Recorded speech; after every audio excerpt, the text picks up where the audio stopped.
Tá com a palavra, meu Tá, amigo. Fica à vontade. valeu. Então, hoje, primeiro agradecer, né, pela oportunidade, pela confiança que você está me dando não só você, mas também a Igreja Batista, né, de poder estar participando de uma parada que eu acho tão interessante, tão produtiva, né, que é nesse momento, principalmente nesse momento de afastamento social, esse momento onde a gente não pode interagir muito na igreja, né? Tem algumas limitações, a gente pode trazer a igreja para dentro da nossa casa e todo mundo em comunhão poder participar e aprender junto. Hoje eu vou trazer a resenha do livro Tomando Decisões segundo a Vontade de Deus, do pastor Heber Campos Júnior, né? Que o nome do livro já é bem explicativo, né?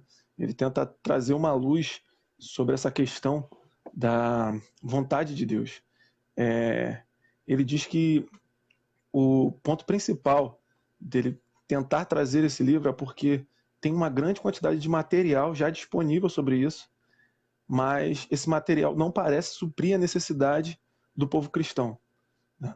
Que mesmo com todo esse material, o povo cristão ainda assim continua confundindo muito a questão da vontade de Deus, e a gente pode perceber que a cultura cristã hoje, o,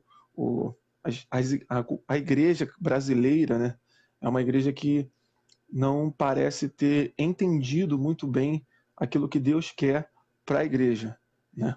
É, e ele tenta trazer de uma forma bem fundamentada uma luz quanto a isso, para tentar resolver de uma vez por todas essa questão dessas dúvidas, né? É, a gente pode pensar que esse é um livro voltado para quem é jovem, porque os jovens geralmente têm muitas dúvidas sobre que carreira seguir, que faculdade fazer, né? Ou com quem eu posso me relacionar, com quem eu não posso, qual é a vontade de Deus para a minha vida sobre cada situação dessa, né? Mas, na realidade, ele traz uma perspectiva muito ampla e que tem uma aplicabilidade muito grande na igreja. É para a igreja por completo. Então, é muito válido para toda pessoa. Eu até recomendo que quem tiver acesso a esse livro, que o faça, né? Que leia, que medite bastante nele, que ele tem muitas respostas, muitas coisas muito importantes para a gente, né? Eu não tenho uma cópia física do livro, porque é um livro que está disponível de graça no Amazon Prime. Quem tiver conta no Amazon Prime consegue entrar e baixar de graça. Foi assim que eu baixei, é assim que eu costumo fazer mais ou menos as minhas leituras, né? Que é com o Kindle, né? Que é um aparelhozinho, tipo um tabletzinho da Amazon, né? Que a gente consegue fazer, principalmente livros, né? É muito mais prático de fazer. Então, o autor ele começa trazendo uma abordagem sobre a questão cristã da igreja brasileira, né? A questão da igreja brasileira.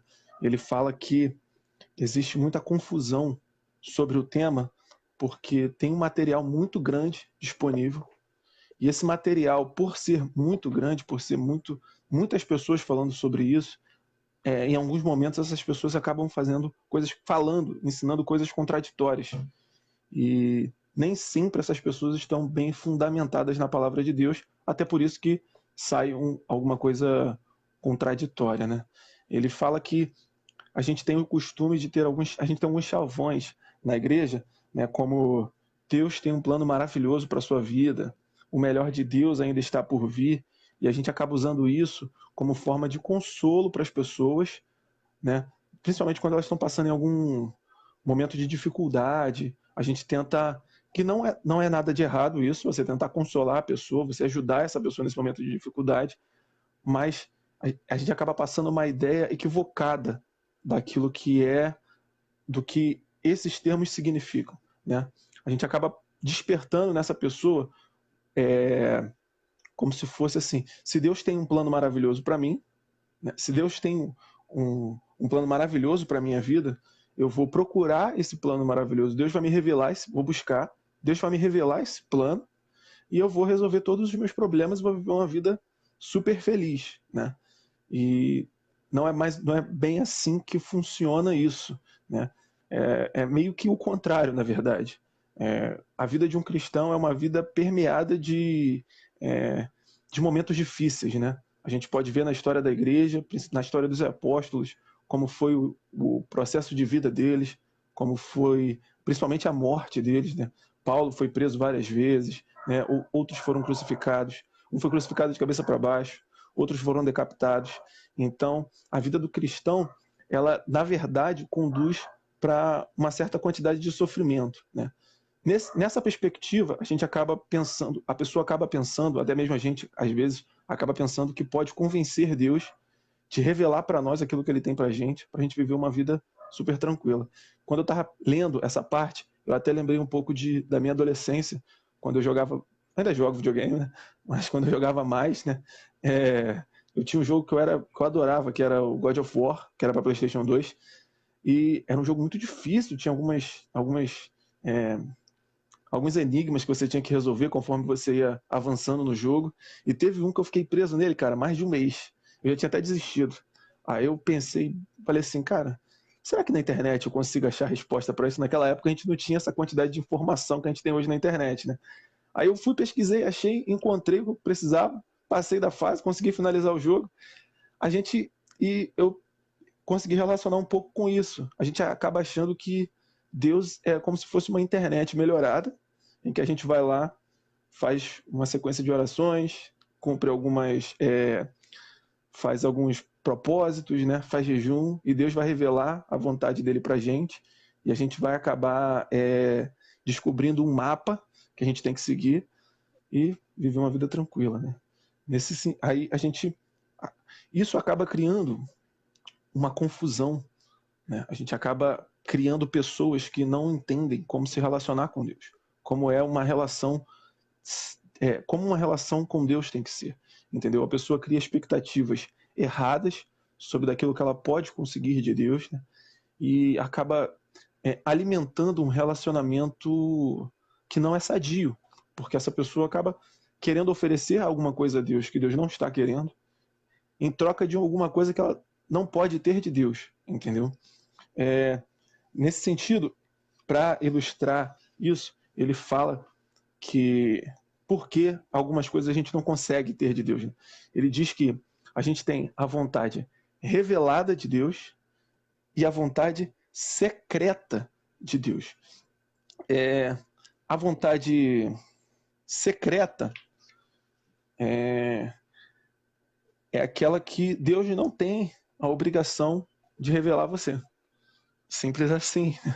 Deus não tem a obrigação, e não importa o que você faça, não tem como você convencer Deus a revelar isso a você, né? Aí você pode pensar, poxa, mas eu vejo tanto episódio na Bíblia de Deus revelando algumas coisas, de Deus falando com os profetas. São coisas bem específicas, né? E que não se aplicam diretamente a gente, não nessa perspectiva que é do relacionamento desses específicos na Bíblia, né? E eu trouxe aqui alguns exemplos que o autor também mostra lá, de que nem tudo que Deus sabe, ou tudo que Deus pode fazer, ele tem a obrigação de te falar ou de fazer. Por exemplo, pouco antes de o povo entrar na Terra Prometida, ao concluir sua revisão de toda a lei de Deus revelada a Israel, Moisés escreveu: as coisas encobertas pertencem ao Senhor, nosso Deus, porém as reveladas nos pertencem, a nós e aos nossos filhos, para sempre, para que cumpramos todas as palavras desta lei.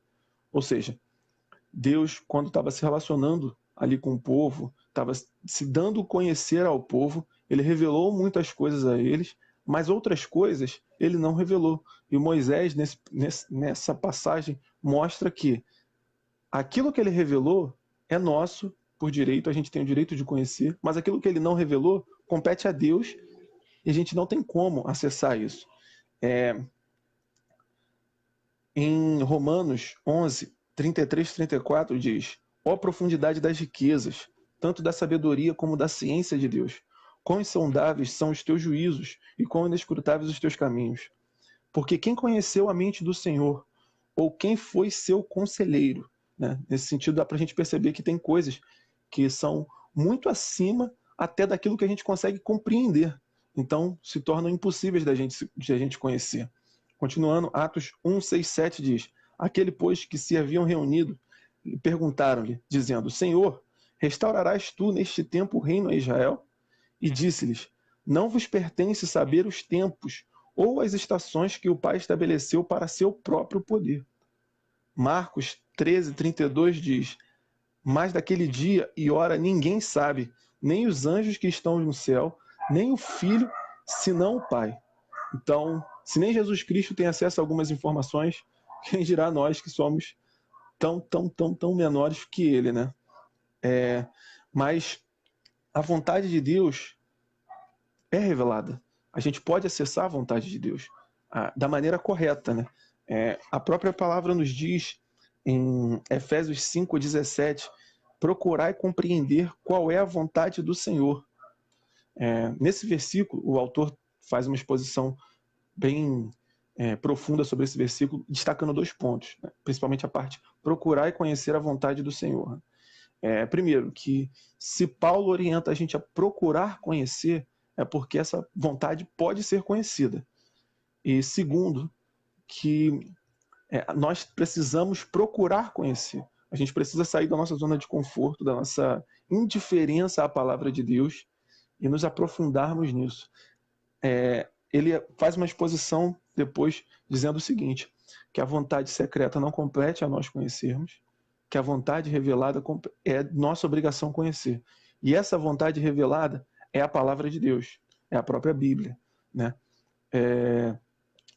Através da Bíblia, a gente conhece tudo aquilo que Deus quer para a gente, da nossa vida, todas as áreas da nossa vida. A gente aprende a estabelecer um relacionamento profundo com Deus, um relacionamento em que há expectativas reais daquilo que a gente realmente precisa saber, daquilo que a gente realmente precisa conhecer, para a gente ter essa troca, né? Aprender com Deus, né? E ao mesmo tempo passar para as outras pessoas aquilo que Deus tem nos ensinado. Nessa vontade revelada, né, que é a palavra de Deus, o autor traz uma exposição aqui que, deixa eu só encontrar aqui rapidinho, que nós não devemos ser indiferentes à palavra de Deus, né? Bem-aventurado. Tá. Nesse sentido, a gente tem que procurar quebrar essa cultura que a gente tem de não se relacionar com a Bíblia. Eu acho que muitas pessoas conhecem e talvez até se identifiquem com pessoas que não gostam de ler a Bíblia, não gostam de ler um bom livro, não gostam de estudar, de se aprofundar na palavra, né? Então a gente tem que, como Paulo está recomendando aos Efésios, procurar compreender, procurar conhecer. E não é simplesmente a gente ler a Bíblia e abrir mão da... Como, por exemplo, eu vou ler a Bíblia, vou fazer uma metinha de ler a Bíblia um capítulo por dia, vou ler esse capítulo e vou fechar minha Bíblia e vou fazer qualquer outra coisa, esquecer simplesmente tudo que eu li. É você se relacionar com o texto que você leu. É você meditar naquilo, é você procurar entender realmente o que Deus está tentando passar em cada palavra que você está lendo ali, né? Salmo 1 diz: bem-aventurado ou feliz, né, em algumas outras traduções, o varão que não anda segundo o conselho dos ímpios, nem se detém no caminho dos pecadores, nem se assenta na roda dos escarnecedores. Antes tem o seu prazer na lei do Senhor, e na sua lei medita de dia e de noite. Ou seja, essa relação com a palavra, com a lei de Deus, com aquilo que foi revelado por Deus, nos faz tornar homens felizes diante de Deus. Então, a gente tem... O autor faz duas classificações maiores, né? A vontade secreta, que não compete a nós conhecer, que é exclusiva de Deus, e a gente não tem como acessar essa vontade, e a vontade revelada, que é a palavra de Deus, que é nossa obrigação conhecer e nos aprofundar nisso, né? Nessa palavra, na vontade revelada, ele estabelece 3 outras classificações, que são as proibições explícitas, os mandamentos positivos e as situações de moralmente indiferentes. Espero que não esteja fácil de entender, eu estou tentando passar da maneira mais fácil. As proibições explícitas são aquelas como, por exemplo, os 10 mandamentos, né? A gente encontra lá: não matar, não roubar, não adulterar, né? Não, em outras partes a gente consegue encontrar, não terás outros deuses diante de mim. São coisas bem claras que Deus não deixa nenhuma, se deixa margem de interpretação, é uma coisa muito pequena. Ou é ou não é, e não cabe muita interpretação, você não pode fazer isso e acabou. Então, não tem muito o que fazer. O segundo ponto são os mandamentos positivos, que são as atitudes que um cristão precisa ter na vida dele. Por exemplo, amar ao próximo, né, é uma obrigação, que é uma coisa positiva. Cuidar das outras pessoas, né, são coisas nesse sentido. Nisso ele diz que não tem uma receita de bolo na Bíblia, não é algo muito bem definido. São coisas que você vai avaliando conforme as oportunidades vão aparecendo e você vai, dessa forma, agindo como Jesus agia, né? Eu trouxe aqui até um exemplo que eu acho que vai fazer mais, vai dar uma luz melhor, né? Pensa num pastor. Eu não sei se o pastor da igreja de vocês trabalha de forma exclusiva na igreja ou se ele só pastoreia durante um período de tempo e tem um outro emprego. Ele é pastor de horário integral, né? Integral. Então, assim, digamos que não seja um pastor de horário integral, que ele precisa cumprir, trabalhar para poder trabalhar para poder sustentar a família dele. Ele chega cansado do trabalho à noite e tem as obrigações dele como pastor, que é pastorear o rebanho, ele precisa ir à igreja. Às vezes ele recebe uma ligação de um membro da igreja que está passando por uma dificuldade, né? Mas ele não pode ficar exclusivamente com isso. Ele também tem a família dele para cuidar, ele precisa dar atenção à esposa, ele precisa dar atenção aos filhos. Então, nesse sentido, ele precisa entender, aprender, ver o que é a prioridade no momento para poder suprir as necessidades de todas essas pessoas que dependem dele. Então, por isso que é preciso um pouco mais até um pouco de jogo de cintura, né? Para o cara saber encontrar o meio termo entre todas essas coisas, para ele conseguir suprir essas necessidades do pessoal e responder de forma bíblica, sem abandonar a família, sem abandonar a igreja, sem abandonar os compromissos dele, tudo de uma forma bem organizada. A última são as situações adiáforas, né? É um termo meio estranho, eu particularmente nunca tinha ouvido falar disso, mas ele explica que é um termo teológico para aquilo que não é obrigatório e que nem é proibido. É uma coisa que é moralmente indiferente. Você fazer ou não fazer não traz nenhum tipo de embaraço, desde que você não tenha nenhuma motivação pecaminosa para isso, né? Aí ele traz que essa essa situação adiáfora é aquela que tem mais afligido o pessoal da igreja brasileira agora, porque todos nós estamos muito preocupados com nossa vida particular, com o nosso ministério, com a faculdade que a gente vai fazer, com o nosso trabalho. E não tem nada de negativo, não tem nada de pecaminoso nisso. Você querer ter um bom emprego, você se dedicar a seu ministério, só que a gente acaba acreditando que Deus tem a obrigação de revelar para a gente aquilo que a gente precisa saber sobre isso. A gente acha que a gente pode convencer Deus a mostrar para a gente qual faculdade eu tenho que fazer. E isso é uma situação em que não há um impedimento claro de Deus para isso. Você pode fazer teologia, você pode fazer engenharia, você pode fazer administração. É algo que vai muito do seu gosto e que vai muito também daquilo que você pode oferecer de benefício para a comunidade onde você está. Mas não é algo que necessariamente é negativo. Você é noivo, né? Você não é noivo, no caso? Você é noivo, né, Tiago? Então, eu já sou casado. Sim, sim. A gente hoje eu sou casado, você já é noivo, já está encaminhado, mas antes disso, a gente passa por um processo meio chato de tentar encontrar alguém para poder que tenha os mesmos costumes que a gente. A palavra de Deus nos dá certos direcionamentos sobre como fazer isso, mas não diz especificamente com quem a gente tem que ficar. É uma coisa que é nossa. Você tem que encontrar uma pessoa que tenha o mesmo pensamento que você, que compartilhe da fé que você tem. que te ajude, né? Que seja uma pessoa que né? Mas não especificamente uma pessoa, mas uma pessoa que responda a essas necessidades, que você consiga se relacionar, que você tenha interesse, que se interesse por você, entendeu? Então, aqui no final eu separei uma parte que ele um parágrafo que ele disse, que ele postou lá no livro, que é o seguinte: a maioria dos crentes se aflige no desejo de ter uma luz de Deus para tais decisões muito específicas, em que Deus não nos dá um direcionamento especial.